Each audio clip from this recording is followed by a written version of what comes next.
Hi, Julie. Hi, Jerry. Hi, Heather.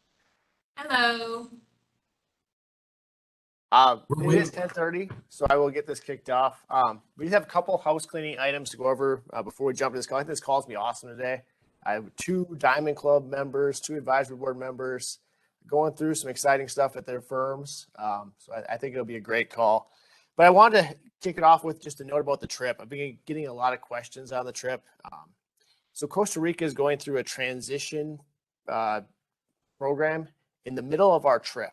So they're moving from 50% occupancy to 100% occupancy during the trip. And right now they're planning to force hotels and restaurants to check vaccination statuses of individuals as they enter. So at this point, we are just gathering data. So clarification on the rule. So if you're already down there, does it affect you? And then we're also figuring out the refund policy because literally we paid for the whole trip like 2 weeks ago. And we have our 10% cancellation deadline next week. So we need to get some answers real fast. So at this point, we're just gathering info. We're not canceling anyone's trips or anything. We're just gathering info all around to see what our options are if this does go through and if it does impact our trip. Another thing that's just coming up recently is holiday travel. So we're going to be on the road a lot in the next month. So you should have received invites via our weekly communication for all the different venues that we're traveling to. But then also, if you're in a region that's having a trip, you should have received a second email from Joanne last week with the sign-up information as well. So just be on the lookout for those. And then finally, I'm going to have Julie speak for a little bit. Jill Summers actually emailed in this morning asking some questions regarding the TD and Schwab merger. And since Julie's been on, a Schwab conference, and then she's on an advisory board panel, I figured it was a great time for her to chime in on give us an update on the merger. Yeah, thanks, Aaron. So Aaron's correct. We had the Schwab Impact Conference was a virtual event that was a few weeks ago, and then just last week I was part of the client experience panel, which I joined when TD was TD, and now it's merged with Schwab. And so I had a panel discussion last week with them. As far as updates on the merger, nothing has changed. We're still looking at between April and October of 2023, probably looking closer to the October mark on that. It's just a massive undertaking. So that is going to take all of that time. Up until then, still operating as 2 separate companies, business as usual, as they like to say. In the theme of both those conferences, both started out with addressing customer service. We've all felt the pains in our own offices, in their offices, that it's just, we have tons and tons of volume, breaking records, and struggles with people working from home or people not working, being able to fill the staffing. So they are actively working on addressing that. Speaking from Schwab's end, they said they had 80 people that they were graduating out of a training program, and they had 80 more that were coming in to start up again. And I guess I don't know if that's just Schwab or Schwab and TD combined, but they are actively working on addressing service and trying to keep things flowing smoothly. Another big theme of both conferences was technology, both merging the 2 that we have with Schwab and TD, which is, again, going to take time. It may not be till that client merger date that we see some of that tech available, but they are really pushing for digital onboarding is what Schwab has, and they're going to continue to use DocuSign. Schwab's going to expand their DocuSign out more, so it's more like TD's, which will be nice. And then the final thing to mention is with the panel, they vetted some things against the panel to see what the interest was. One of the new things that Schwab was working on is what they call thematic investing, and it's something they're rolling out to the retail side, and was questioning if that'd be something that'd be an interest on the institutional side. And what they refer to as thematic investing, that's thematic theme investing, if I'm not saying it clearly, is where they'll provide research across a certain theme. The example they used was electric cars. So if you have clients that are really interested in that, they'd provide some research for you, and then possibly some modeling and trading that'd be available. So that's something that they've got coming out. One thing that I brought up in the meeting that I'd really like to see is getting pre-assigned account numbers for Schwab, because we find that really useful with TD. Unfortunately, that's going to be more of a conversion state. It's something that's on their radar, but it won't be until more of that conversion that they have that available with the system limitations. Oh, one final thing. They did confirm that TD account numbers are going to change to be Schwab, to mirror Schwab's account numbers, so the 8 digits. And they're working closely with our third-party technology vendors. So for us, it'd be your Morningstar, your Riskalyze, to get those datas to map over properly so that there's limited interruption, if any, or anything needed on the advisor side. So they are working on the conversion. It's just going to be a process here on out. The good news is the Impact Conference, they are talking about having in person next year, or they're planning in person conference next year in Denver, 2023. And then as far as my panel, I believe originally I would have expired on that panel this year. However, they're going to keep us on another year if we're interested, just because we've been virtual for so long. So I will hopefully continue to have updates for you. Awesome. Thanks, Julie. Yep. So Question on that. So when you change an account number, doesn't that require a client signature? The account numbers I'm talking during the conversion, when they switch when they move from TD to Schwab, they're going to do it. They're still committed to being paperless, negative consent. So they're going to map everything on the back end without signatures is the plan. And so they think they can link that to Redtail and Riskalyze? Yeah, they have technology conferences or meetings, I think quarterly at least, with the big tech vendors, and they are working through that. I mean, that's what they're saying so far. I guess I believe them to this point. I don't know that. I mean, that would just be a huge mess if they can't incorporate all that tech. So I think they're going to find a solution for that. Correct me if I'm wrong, they've said all along that was not going to be the issue, and now they dropped this bomb on us. Is that correct? I do not recall them ever saying that the account numbers would stay the same. Okay. So that I'm not surprised. So, and I see we have a chat here from Sue. The account numbers are not going to change until what they term as client day 1. So the conversion is going to take place over likely to be a long weekend. So I don't know what holidays are there, but they're going to prepare ahead of time by giving advisors access to the Schwab Advisor Center portal. So you'll have that well ahead of time. You'll be able to see client accounts with no values in them well ahead of time. And then on that client day 1 is that data is actually going to show up in the accounts. Prior to that, they're going to make training available and get you as prepared as possible. So account number changing would be that client day 1 when that data merges over. But yeah, I will continue to update you. It's a little scary now, but their intent is to make it seamless as possible, obviously for everyone's sake. Thanks. Is there any other questions to the chat or anything regarding TD and Schwab?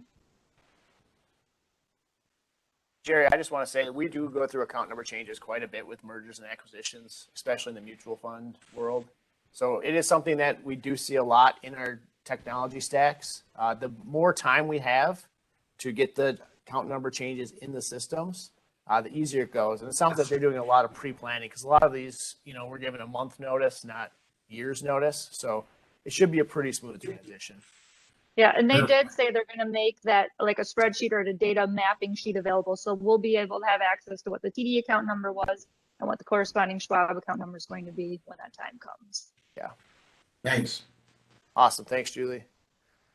So today, one thing I wanted to start to do is follow up from the conference on certain things that we talked about at the conference and learned at the conference. And I think one thing that I keep hearing about is a comment that was made by Jerry regarding him and Heather's business and just how they run a similar practice, but how different it is.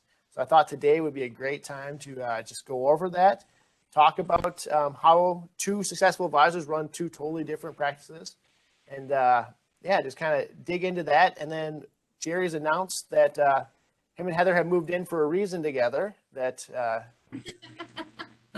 they are going to be merging practices here in the near term. So we'll dig into that too and how it works when you're combining two practices into one, and they are so different. So I think that's kind of the goal for today. But before I get started, my most important question I have today, Jerry, you're a Purdue grad. You've beaten 2 top 5 teams in the last 3 games. You got Ohio State this weekend. Are you going to be giving Kenny Rumba a call on Sunday, bragging? Well, or? actually, I will call him on Saturday because he actually gave me his tickets to the Purdue Ohio State game. So I'm going to the game with my wife. Awesome. I may even just drive over and see he and Linda if they're not going anywhere, but I think they're going out of town. I think that's why the tickets were available. But yes, we've got 2 big wins behind us, and Saturday could be a big one too. Awesome. All right, well, let's jump into this. From the outside, I see your 2 practices as different. I think a lot of people that don't know you guys as well see them as kind of the same. You guys are both at TD, both do a lot of asset management. I think, Jerry, your focus has always been kind of that handshake, personal touch, service model, and Heather's is much more of a process-oriented, financial plan-driven model. Do you guys want to kind of talk about that and your business models as a whole?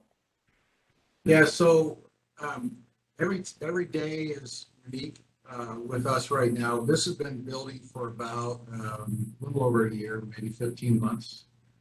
And I think both of us feel like we've orchestrated this very, very well. And now that the secret's out, we were on non-disclosures for most of the year. We have told all of our clients my actual retirement date is February 15th.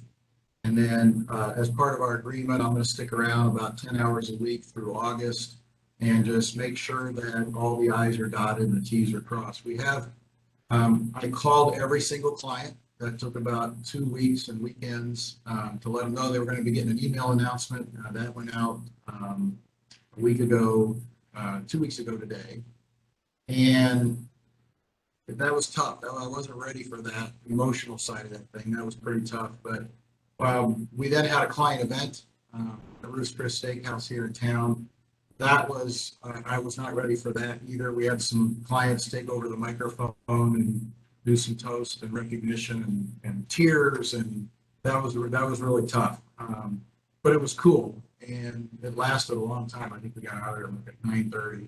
As part of that, we had Heather speak at the event. We do a client event like that every October. So we sent it out normal, and we hadn't told our clients what was going on yet until 2 weeks prior. So as in true Heather fashion, she did a great job. I think one of the things that she said, I might be stealing her thunder here a little bit, but she said to my clients, and it resonated so well, that she said, this is really different because you usually get to choose your advisor, and that's not the case here. You know, I'm giving you, this is my client base, and you didn't get to choose me. So give me the time and the patience to let me earn your respect and your relationship.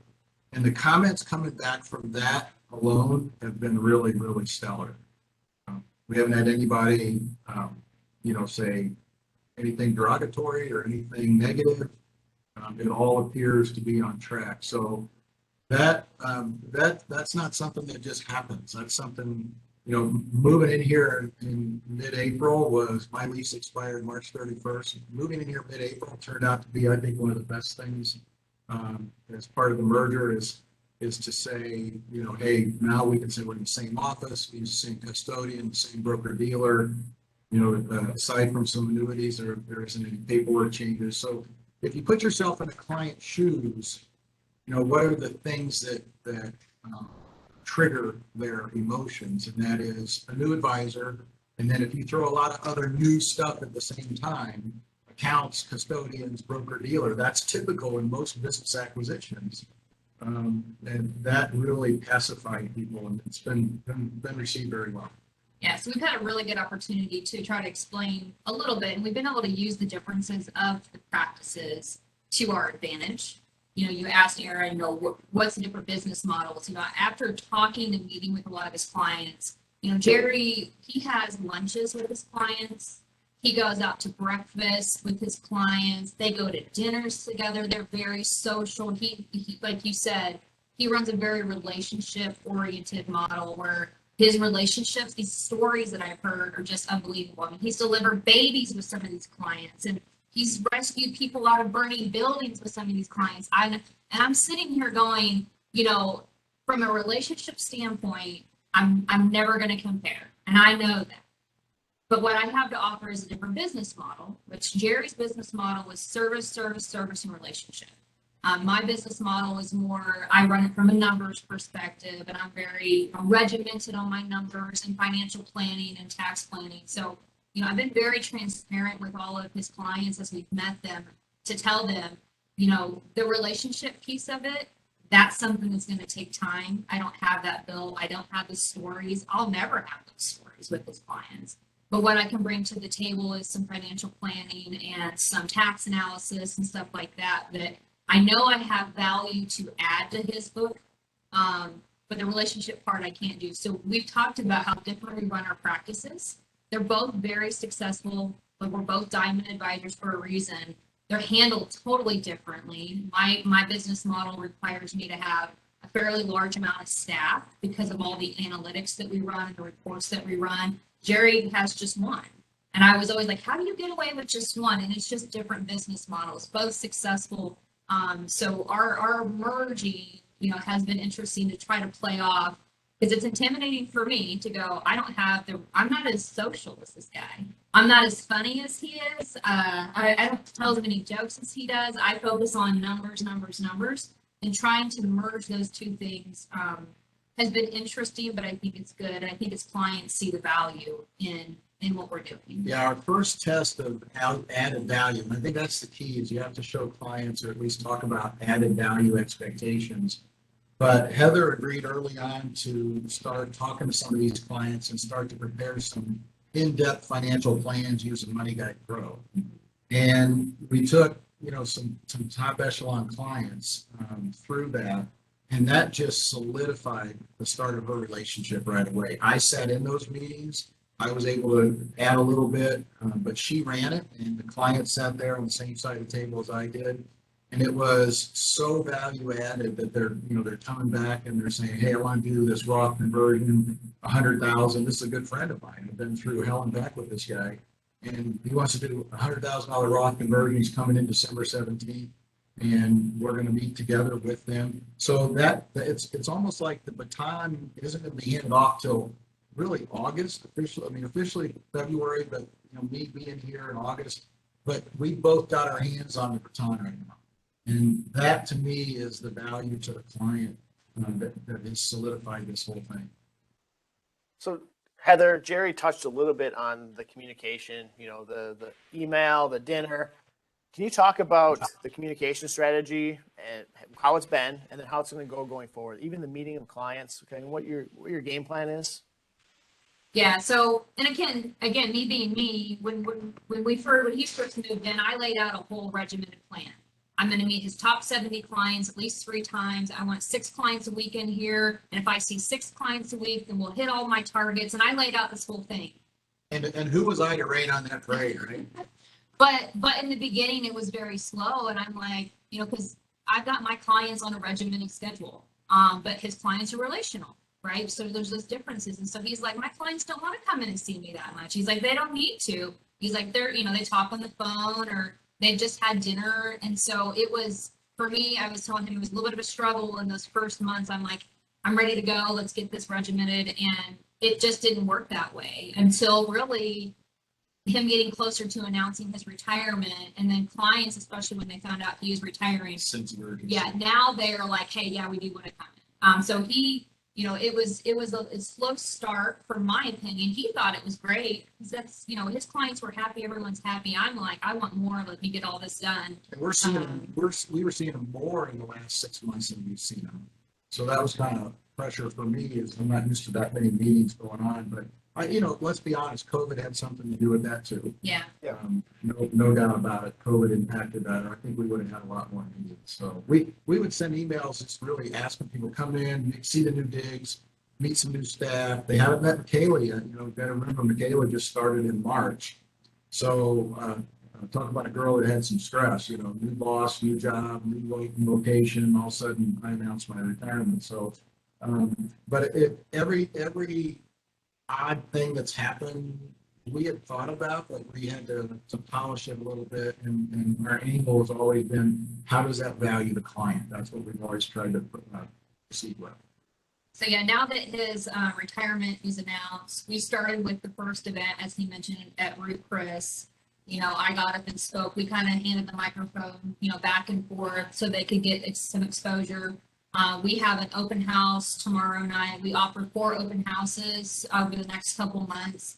It's a wine and cheese event where we've invited all of his clients to come in, stop in at their convenience in the evening, just to meet me, meet the, you know, see the office, meet the staff, get some free food and some free drinks. And so we're trying to, you know, get them exposed. But I mean, Jerry took the time to call everyone in person. So, I mean, that in alone is, you know, was, I think, critical for him to actually pick up the phone and talk to these people one-on-one. And then these open house events, if they don't want to come in for a meeting. But we're obviously, we've gotten much more of a response now with people knowing, hey, it is official. I need to meet this woman. You know, who is this person going to manage my money? And we are very lucky, or I feel lucky that a lot of them are going, I don't know you, Heather, but I trust Jerry. And if Jerry picked you, then, you know, we'll give this a shot, because we need this transition. I mean, he and I both have value added when his clients stay. Harbor has value added. Everyone is vested for the same reason, the same goal in this. So I think the very first client he told that he was retiring in person. And let me set this, because we both, she's sitting down with me, the guy's a judge coming from Ohio. Haven't seen him in person for a year, him and his wife, high net worth client. And I had not told any clients at that point, but I knew I had to start that week. So when Heather sits down, I sit down, we're in this room, and I just started with my announcement, which totally caught her off guard, but we handled it. So I'm gonna let her tell the story, because it's pretty cool. So he told the guy, you know, I'm retiring, and I wasn't, like he said, I didn't know when he was finally going to tell people. We had a deadline that he had to start telling people, but it was getting close, but he hadn't told anyone yet. Which you know, as a younger advisor, I understand it, and all the advisors are listening. You know, if you're in your 60s, I mean, this is a hard step, right? When you're going towards retirement, I know from my side, we deal with it with clients all the time. You know, as you retire, it's hard. This is people's identity is wrapped up in this. So Jerry tells the client, who's the judge, hey, I'm retiring. First one he told in person like this, and he's talking about me and building me up, and Heather's this, and Heather's been doing this for 17 years, and she's also a top advisor and works with Harbor on their board and all that stuff. And the judge just looks at him and he's like, Jerry, stop. Just stop. All you had to do was say that you've chosen her, and that's all I need to know, because you've taken care of me for 18 years. Why would I think that I'm not going to be taken care of with the person that you chose? So the relationship part of his business will be my saving grace for all of these people, to give me the chance to show them what I can add. That was a very powerful moment. And the fact that it happened on the first one, just, I mean, you see how I'm getting emotional. I've known this guy literally 18 years, and to see that pass off like that was huge. And we both walked out high-fiving each other like this is going to go well. Awesome. Jerry, you talked a little bit high level about the timeline of this transition, 18 months. Can you kind of give us some more details, both of you guys, about how it actually progressed, how much time these things actually take, just to share with everybody? I know your books are a little larger than most, so most might not take as much contract time as you guys took. Yeah.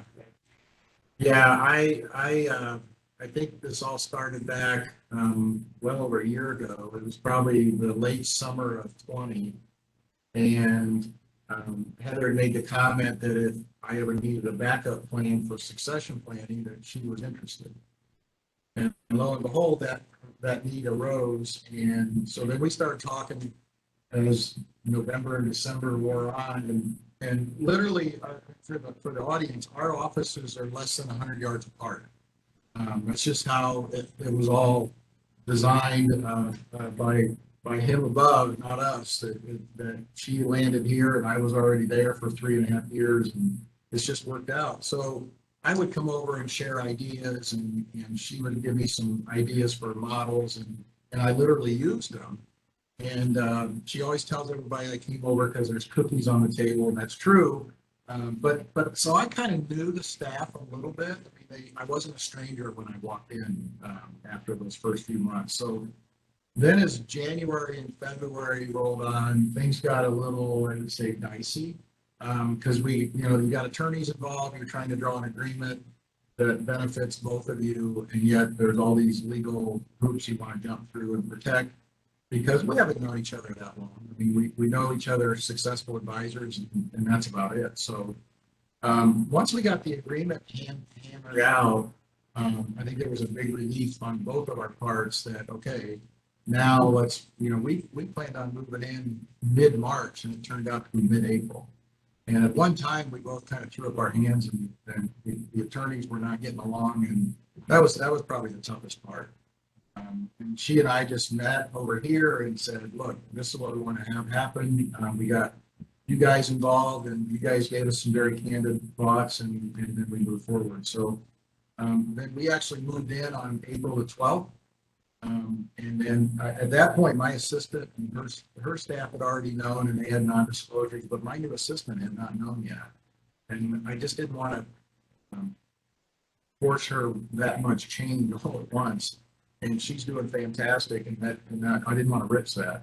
So not until June did everybody know, and then we started working together, and we had some fun. I don't think we had any real negative situations go on.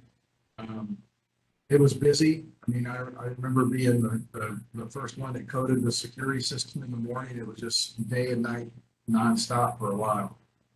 But then things started to relax, and we had some office. Michaela and I cooked some breakfast one day, cooked some lunch another day, and that's been kind of fun. So we really got to know the people here from a relationship standpoint. And all that time, Heather and I are building on our respect for each other that this is going to go well. Actually, November 15th was our date in our contract that we wanted everybody to know by, so we're well ahead of that. Yep. And February 15th is the actual handoff day, and then, like I said, her big concern, I think at the time, was the whole relationship thing, and trying to put that in a legal contract is next to impossible. So I just said, you know what, let me make it easy. Why don't I just stick around 10 hours a week for a while until you feel comfortable that you've got a handle on it. And that means I sit in on meetings or whatever it is, and we're okay. Yeah. So time frame wise, I mean, we took 2 to 3 months for negotiations back and forth with the attorneys to kind of get it hammered out. Because I'm not a handshake person. From my own experience, unfortunately, I've been, burned in the past. So I wanted everything very, again, regimented in contract, black and white. Here's the date you have to let your clients know by. Like he said, he told clients a good 2.5 weeks before that deadline. So I wanted everything regimented. So we had 2 to 3 months involved, probably in the back and forth with the attorneys before we came to the solid agreement. And then I think any transition needs, at least for me, at this size of the book of business, because this would mean, again, we were talking about it's a pretty big book of business. I would feel the most comfortable with a year. 9 months can probably be pushed out because there's a lot of background stuff going on. And Harbor, has really stepped up, because I said, hey, we've got a lot to do. I got to build all his models into iReval, and I need to connect the clients to the models. I mean, there's a lot that goes into it. And we've been slowly working on that. We connected his red tail, all moved over to my red tail. We did that early. We are transitioning Riskalyze, his Riskalyze into my Riskalyze. So there's so many steps that I don't think people sometimes realize from the technology side of it that we needed help with. And it's been a slow process. What we needed to focus on was the client relationship, seeing these people in person and talking to them. And then having a good, strong background, which Harbor stepped up, and said, hey, we'll help you get the technology side ready to go for trading and everything. So I think 9 months to a year from a personal perspective of the client meetings, I think if you could see at least everyone once, that is critical. I think the top clients, which we all have top clients, we all can run the numbers, and we all know that there's a high percentage of the highest net worth clients, usually are in the top 50 to 70 clients. Those people probably should get, touched at least 2 times, maybe 3 times. So that you can make sure the transition goes well. Yeah, in our agreement, we actually talked about not even releasing passwords and things until February 15th or that week. And it just became apparent, it's just like a client. At some point, you just look at each other and say, okay, I trust this is going to go well. We can work through any differences that arise because some of them we didn't know about. But I think giving them the information early, I mean, they've had my red tail stuff and Riskalyze and TD access to my accounts now for 190 days. And that just made their life so much easier that they could start integrating to her process. The review schedules are already laid out, and it made sense to do that. I mean, who am I to say, no, let's wait till February 15th? That just didn't make sense. It's not good for the clients to just play that way. So I think one thing that surprised me that Heather didn't realize is that we do most of the paper. There's no paperwork. You don't have to get new CIPs. You don't have to get new advisory agreements. You don't have to get BD change forms. You don't have to do applications. So, I think that's one thing that a lot of people should know that Harbor takes on. We do all the stuff on the back end that we can, but it's a pretty smooth transition when it's an internal one like this. yeah, it's definitely a lot of teamwork all the way around. I don't want to go into specifics, but if you guys could talk a little bit about how you guys are structuring the payments, because I think that's a question I get a lot is, how do you even structure these deals? I don't have X number of dollars sitting in my bank account to pay somebody out. So can you just high level go into that? Yeah, we just agreed. You guys had some, you guys kind of already have some options. You can, I'm sure any of the advisors that can ask some kind of basics that are pretty common in the industry. So it's seller financed, where he's getting a percentage of the revenue for a set number of years at a minimum. It could get paid off earlier than that if they hit a max. So we did a high and we did a low. So he's got a guarantee of a minimum amount. And then there's a maximum amount too, in case we start bringing on a ton of new assets and then he hits that max earlier than the 3-year period. So we did a 3-year structured buyout, which, I think everybody's a little bit different. I wanted it as short as possible.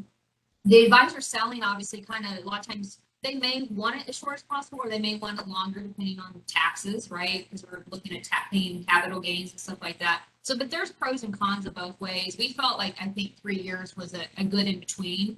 It's not dragging it out so long that the markets could crash and he's got more risk on the table potentially, or vice versa. So.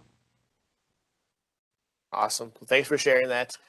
Are there any things that you've encountered so far that you would have done different? That's a good question. Heather's got a smile, so I think there's one thing she's thinking of. Yeah, go ahead. No, it's probably just it's just the more time. It's the time to meet more of the clients in person. Yeah, and if I see her frustrations are, she'd like to bring on some other advisors quicker, and that's hard to do in this climate. I've actually interviewed some for her, and so I know she values my opinion as well. And that's kind of the relationship you have to have, is we both want this to go well. I want this to go well for 20 years for her, because there's going to be a lot of our clients that will still be around. But the bottom line is you have to go in with the attitude of, I want what's right for my other party. And she has to feel the same way. I mean, like I said, we're going to hit some hiccups, but I remember a comment she made early on was, look, we ought to be able to work this out because we've already agreed on the price, and the price comes from Harbor's valuation of my business, and here's the structures that you can look at. So that's really the hardest part in any transaction. The rest of it is, like I said, I think if we would have could we have gotten to this point without attorneys? Probably not.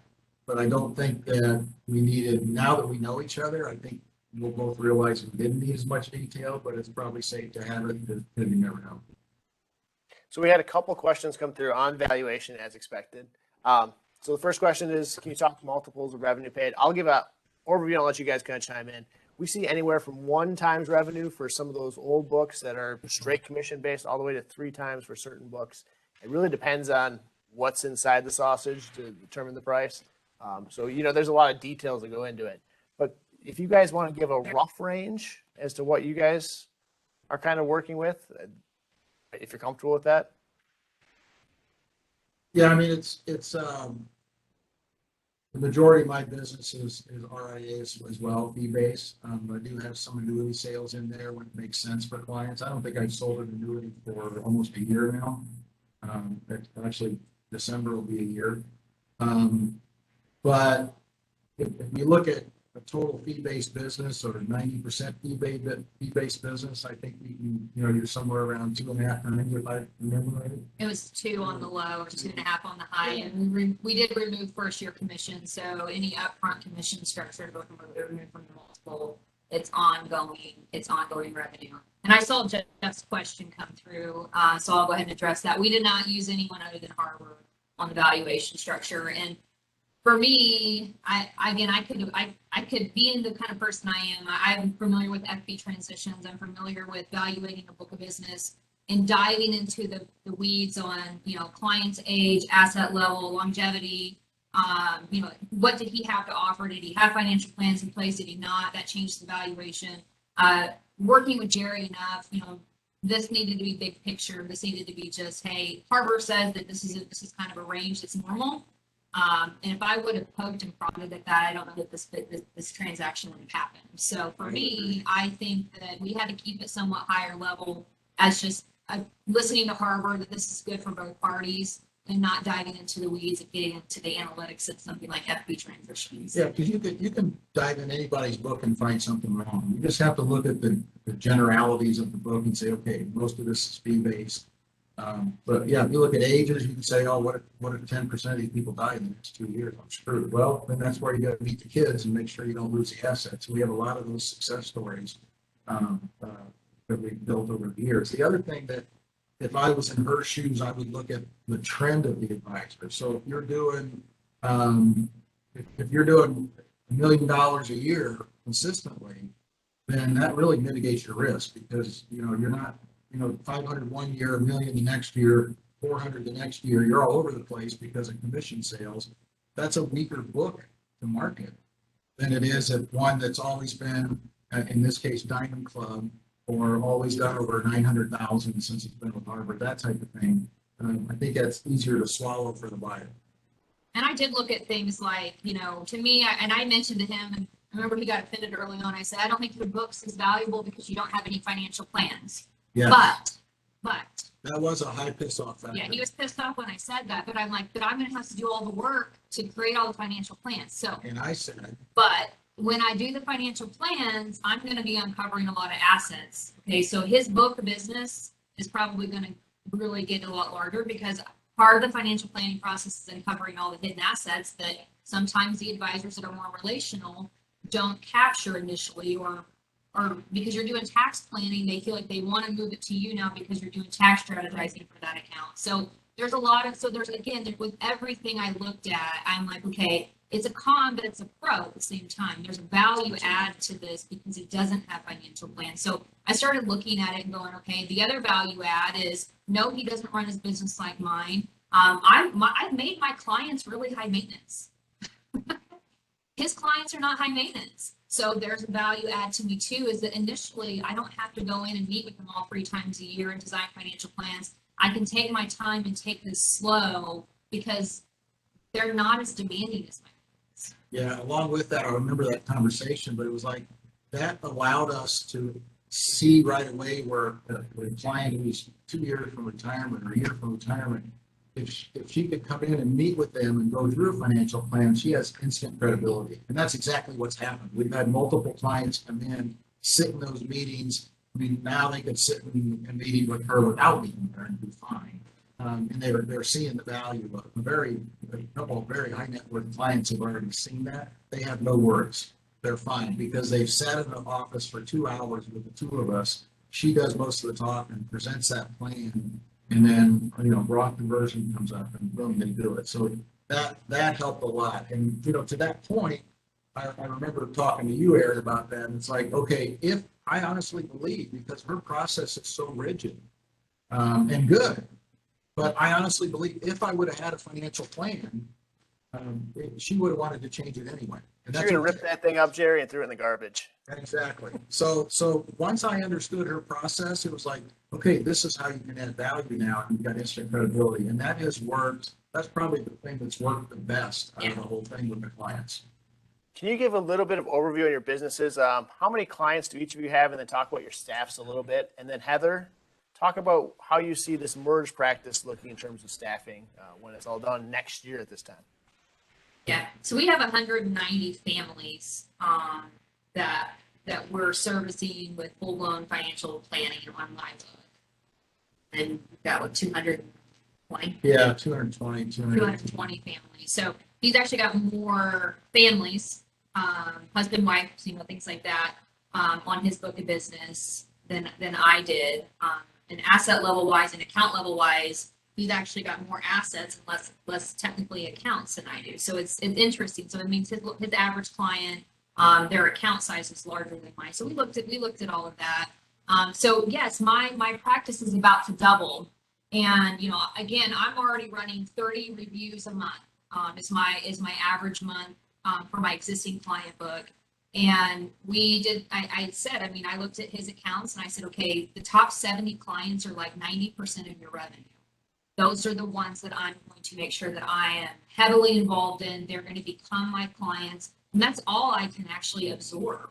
Time-wise, I can't get any busier than that. So the other piece of it, which is the staffing side of it, and which he alluded to, if we could do something different. I've been headhunting for another advisor for over 1.5 to 2 years now in anticipation that this might be the road that this was going.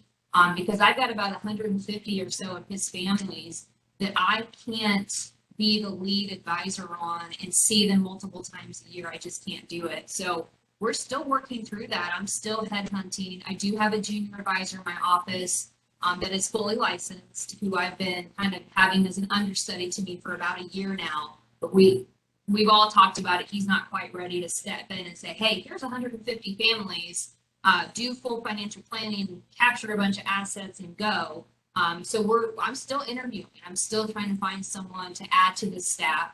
I'll be taking on Michaela, who is his assistant, and she's going to kind of stay in the same role. Again, I've learned to not redesign this too quickly.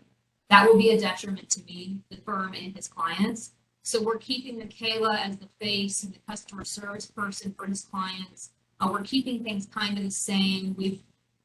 A lot of what I've had to do is pull a lot of intellectual knowledge out of Jerry's brain and say, hey, what's the rhyme and reason when you see this person, when you don't? Oh, their breakfast, their lunch, that kind of thing. So we're adding probably at least 2 more staff members between adding Michaela and then the financial advisor right now.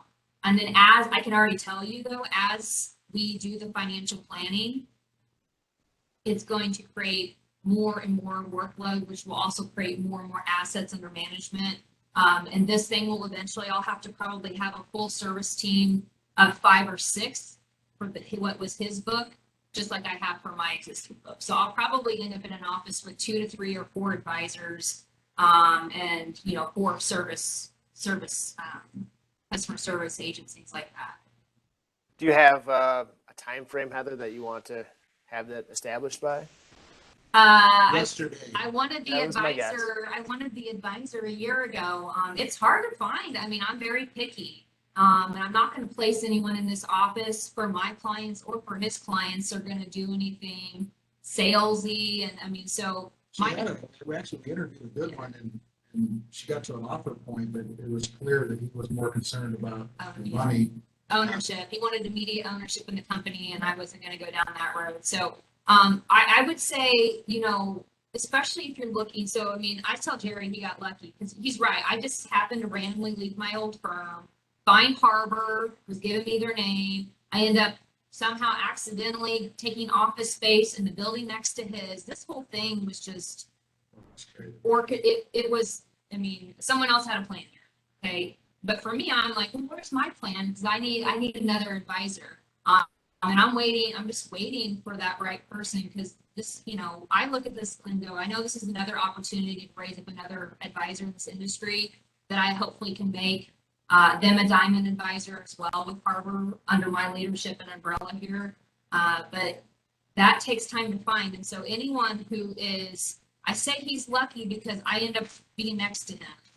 But to find someone like me, I normally would never float like this, but to find someone like me is hard. And I realize now how hard it is. I actually thought I used to just be like everyone else. And I'm like, I realized in searching myself, I'm like, okay, it's hard to find. And so advisors who are getting to the age of 60 or 65 or whatever retirement age, a lot of advisors want to retire at, you better start trying to find and identify someone who you can trust. This is not just a numbers game. I mean, you guys have worked he's worked his whole life. I worked my whole life to build these relationships.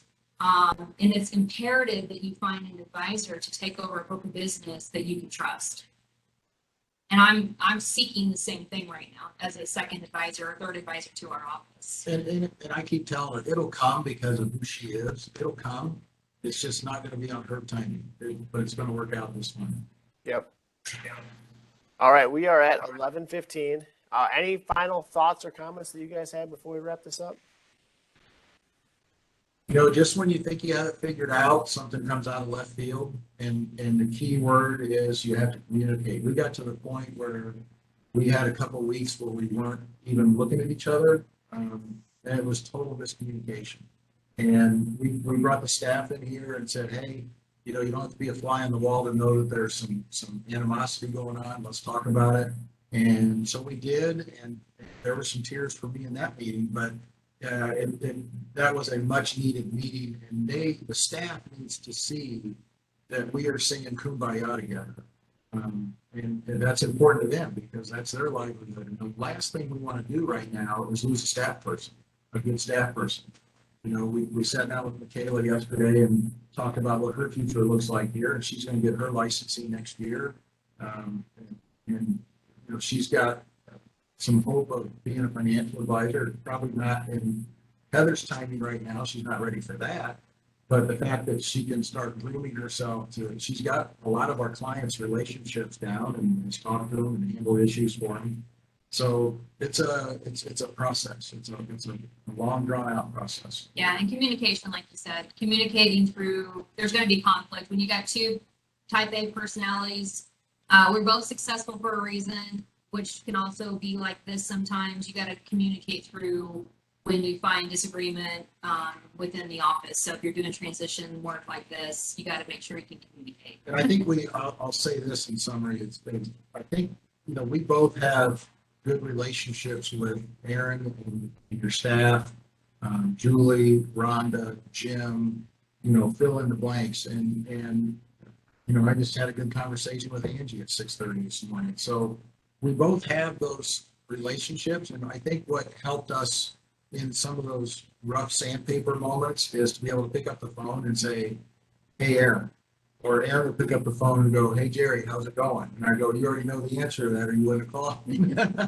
But to lean back on you guys having that experience and seen this before, you know, allow us to vent, and that helped a lot. And I think that's what got us to the point now where we both feel really good. Awesome. Well, I appreciate your time today. Heather, a year from today, we'll do this again. We'll get the follow-up. Yes.